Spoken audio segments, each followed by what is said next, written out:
নমস্কার বন্ধুরা, আপনারা দেখছেন কুকিং হাউস অফ অনিমা। আজকের রেসিপি হলো নিরামিষ একটা আলুর রেসিপি। কেবলমাত্র আলু দিয়ে এই রেসিপিটা করব, দারুণ হয় খেতে। তার জন্য আলুগুলোকে আমি ঠিক এইভাবে কেটে নিয়েছি, নিয়ে আমি ধুয়ে পুরো জল ঝরিয়ে নিয়েছি। এবার এর মধ্যে আমি দিয়ে দিলাম 1 চামচের মতন বেসন,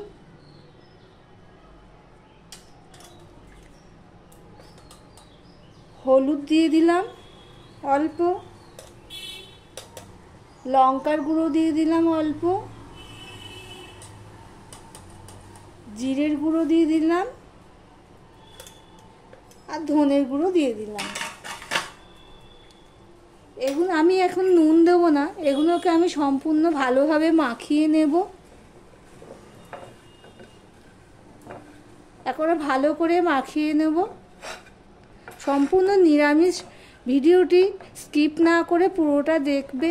আর ভিডিওটি দেখা শুরু করার সাথে সাথে একটা লাইক করে দিও। অনেকে লাইক করে কমেন্ট করে চলে যাও, ভিডিওটি দেখো না, তাদেরকে অনুরোধ করব ভিডিওটি ভালো দেখে লাইক কমেন্ট করতে। সম্পূর্ণটা দেখো আমি মাখিয়ে নিলাম। মাখিয়ে আমি কিছুক্ষণ রেখে দেবো। আমি কিন্তু নুন দিইনি, আবারও বলছি আমি নুন দিইনি। আলুটাকে ভালো করে জল ঝরিয়ে নিয়ে তারপরে মাখালাম। এবার এটা মেখে রেখে দিলাম, দিয়ে এর জন্য যা যা লাগবে সেগুলো রেডি করে নিচ্ছি। এদিকে দেখো একটা কড়াই বসিয়ে দিয়েছি, কড়াইটা গরম হয়ে গেছে। এবার এখানে আমি কটা চীনাবাদাম নিয়ে নিয়েছি কাঁচা, সেগুলো আমি এবার ভেজে নেব।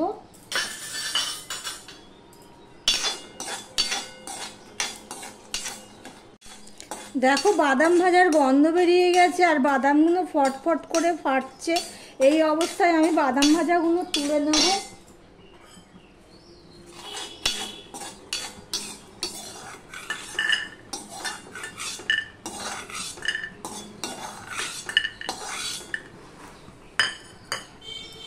এবারে দেখো আমি এখানে অল্প 1 চামচের মতন জিরে নিয়ে নিয়েছি।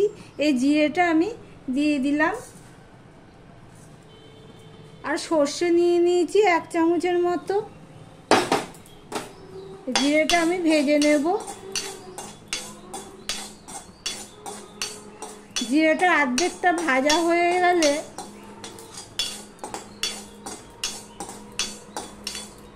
আমি এখানে 2 চামচের মতন পোস্ত নিয়ে নিয়েছি, সেটা দিয়ে দিলাম।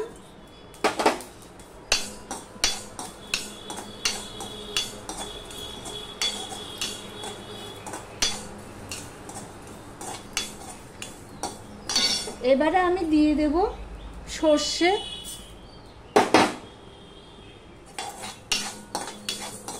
সর্ষে দিয়ে আমি বেশিক্ষণ আর রাখবো না, গ্যাসটা আমি অফ করে দিলাম। মাথায় রাখতে হবে যেন পোস্তটা পুড়ে না যায়। আমার এখানে সর্ষে, পোস্ত আর জিরেটা ভাজা হয়ে গেছে। এবার আমি এটা তুলে নেব। দেখো বাদামগুলো আমি খোসা ছাড়িয়ে গুঁড়ো করে নিয়েছি। এবার এই সর্ষে, পোস্ত, জিরেটাও আমি শুকনো অবস্থায় গুঁড়ো করে নিয়ে তারপরে আবার জল দিয়ে পেস্ট বানিয়ে নেব। এদিকে দেখো আমি কড়াইটা ভালো করে গরম করে নিয়েছি। কড়াইটা অবশ্যই ভালো করে গরম করে নিতে হবে। এবার এর মধ্যে আমি সর্ষের তেল দেব। এই রান্নাটা আমি সর্ষের তেলেই করব। একটুখানি তেল দিয়ে দেখে নিলাম গরমটা কেমন হয়েছে। এবার আমি সর্ষের তেল দিয়ে দিলাম। দিয়ে কড়াইটার চারিদিকে সর্ষের তেলটা আমি লাগিয়ে নেব। এবারে যে ম্যারিনেট করে রেখেছিলাম আলু, সেটা আমি দিয়ে দিলাম। এটা আমি একটুখানি ভালো করে ভেজে নেব। আমি ঢাকা দিয়ে দিয়ে ভেজে নিচ্ছি আলুটাকে, কারণ আলুটা সিদ্ধ হতে হবে। তখন আমি নুন দিইনি, এখন আমি অল্প একটু নুন দিয়ে দিলাম। তখন আমি নুন দিইনি কারণ নুন দিলে জল বেরিয়ে যাবে, তখন আর ভাজা হবে না ভালো করে। তাই জন্য নুনটা আমি দিইনি, কারণ এটা ভালো করে ভাজতে হবে। এবার আমি নুন দিয়ে, দেখো কড়াইয়ের গায়ে একটুও লাগছে না, কেন কড়াইটা আমি দেখেই নিয়েছি কিরমভাবে গরম করে নিয়েছি। এবার ঢাকা দিয়ে দিয়ে আমি আলুটা ভেজে নেব। দেখো ঢাকা দিয়ে দিয়ে আমি আলুটা ভেজে নিয়েছি।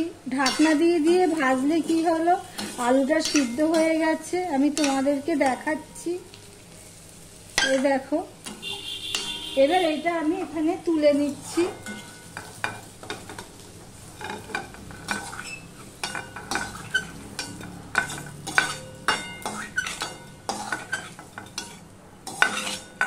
আবারও বলছি, কড়াইটা ভালো করে গরম করে নিয়ে তারপরে এই বেসন মাখানোটা দেবে, তাহলে আর কড়াইতে লাগবে না।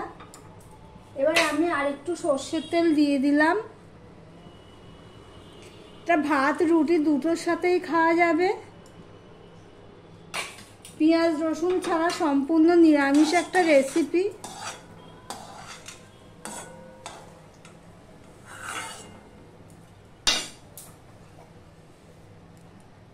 তেলটা হয়ে গেলে একটা শুকনো লঙ্কা দুভাগ করে আমি দিয়ে দিলাম,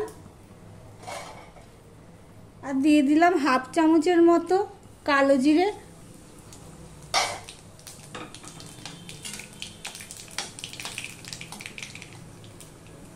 শুকনো লঙ্কা আর কালো জিরেটা হয়ে গেছে। এবার আমি অল্প একটু নুন দিলাম, আগে যেহেতু নুন দিয়েছি সেই জন্য অল্প একটু নুন দিলাম। দিয়ে এখানে দেখো টমেটো, 1 চামচ আদা আর 4টে কাঁচা লঙ্কা চিড়ে রেখেছিলাম, সেগুলো দিয়ে দিলাম।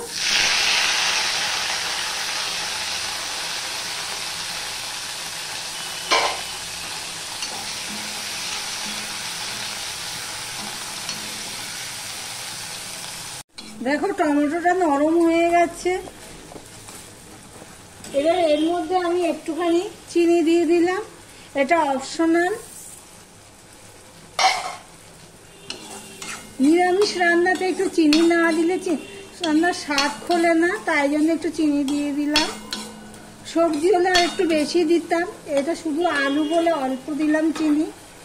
এবার এর মধ্যে এই আলুগুলো আমি দিয়ে দিলাম, দিয়ে ভালো করে মিশিয়ে একটুখানি কষিয়ে নেব।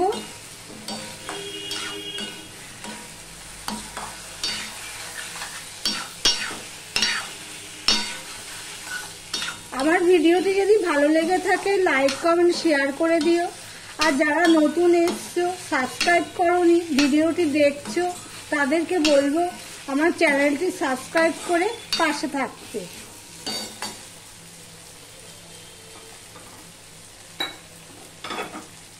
এবার এই জল দিয়ে ধুয়ে এটাও দিয়ে দিলাম আমি, আর একটুখানি জল দিয়ে দেবো।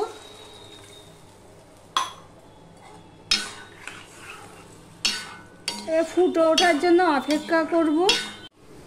দেখো ফুটে গেছে 1 মিনিটের মতো। এবার যে আমি পেস্টটা রেডি করে বাদাম, সর্ষে, পোস্ত, জিরে সেটা আমি দিয়ে দিলাম। মিক্সি ধুয়ে একটু জল দিয়ে দিলাম। যেহেতু এটা ভাজা মশলা সেই জন্য এটা না কষানো হলো না, এমনিতেই দিয়ে দিলাম। দেখো এবার এটা আমি 3-4 মিনিটের জন্য ফুটিয়ে নেব ঢাকা দিয়ে। দেখো আমি 4 মিনিটের মতন ফুটিয়ে নিয়েছি ঢাকা দিয়ে। ভাজার মধ্যেই তো আলু সিদ্ধ হয়ে গেছে। আমি একবার নেড়ে দিয়েছিলাম, যেহেতু বাদাম দেওয়া রয়েছে তলায় লেগে যেতে পারে, সেই জন্য। আমি এবার গ্যাসটা অফ করে দিলাম। এখানে আমি একটু ধনেপাতা দিয়ে দিচ্ছি, তোমরা দিতেও পারো নাও দিতে পারো, হাতের কাছে থাকলে দেবে, না হলে দেবে না। ভাত রুটি দুটোর সাথেই খেতে পারবে এরকম একটা রেসিপি, সম্পূর্ণ পেঁয়াজ রসুন ছাড়া। তোমাদেরকে সামনে থেকে দেখাচ্ছি কেমন হয়েছে, ঠিক এরকম হবে।